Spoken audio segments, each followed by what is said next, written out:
सिंधु माथिरी जी तहज़ीब, सिंध जी तारीख़, ॿोली ऐं सक़ाफ़त बाबति मालूमात मुहैया कंदड़ चैनल सिंधियत ते अव्हांखे भलीकार कयां थो। जिन बि दोस्तनि अञा सूधो असांजे चैनल खे सब्सक्राइब न कयो आहे उन्हनि खे ॿीहर गुज़ारिश आहे त हू असांजी हौसले अफ़ज़ाई लाइ चैनल खे ज़रूरु सब्सक्राइब कंदा, वीडियोज़ खे दोस्तनि सां शेयर कंदा, जीअं असांजी हीअ ॻाल्हि ॿोल वधि खां वधि साथियुनि ते पहुची सघे।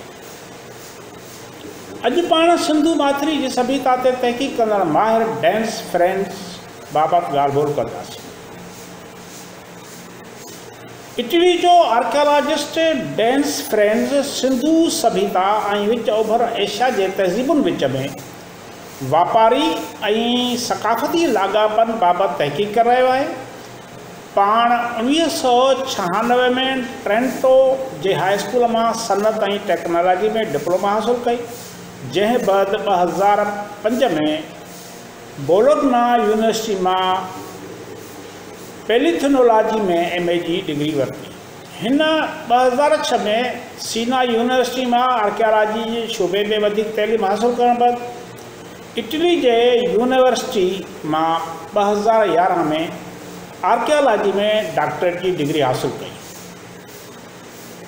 फ्रेंड्स हिन वक़्तु साॻी यूनिवर्सिटी जे तारीख़ ऐं सक़ाफ़त वारे शोबे में प्रोफेसर ऐं मुहक़िक़ तौरु ख़िदमतूं सरअंजाम ॾेई रहियो आहे। पाण बरसगीर ओमान ऐं ताजिकिस्तान में केतिरनि ई क़दीम आगनि ऐं तहज़ीबुनि ते खोजना कई आहे। पाण विच ओभर ऐं ॾखिण एशिया जे केतिरनि ई म्यूज़ियमनि ते बि तहक़ीक़ करे रहियो आहे। संदसि खोजना जे मौज़ूअनि में क़दीम तहज़ीबुनि जो शहरी निज़ाम, मुआशी ऐं मुआशरती सूरत हाल, लिसानी राबतनि ऐं वापारी लाॻापनि ते तहक़ीक़ शामिल रही आहे। डेंस फ्रेंड्स जे तहक़ीक़ जो मुख्य मौज़ू सिंधु सभ्यता जा बाक़ी दुनिया जे तहज़ीबुनि सां लाॻापा रहिया आहिनि। पाण सिंधु सभ्यता ते खोजना जे सिलसिले में विस्कॉन्सिन यूनिवर्सिटी ऐं हार्वर्ड यूनिवर्सिटी जे आर्कियोलॉजी माहिरनि विच में हिकु सघारो नेटवर्क बि क़ाइमु कयो। फ्रेंड्स सिंधु माथिरी सभ्यता सां लाॻापियल केतिरनि ई प्रोजेक्टनि ते बि कमु करे रहियो आहे, जिन में ओमान जी सुल्तनत जे क़दीम मागन ऐं नवादरात ते तहक़ीक़ बि शामिल आहे।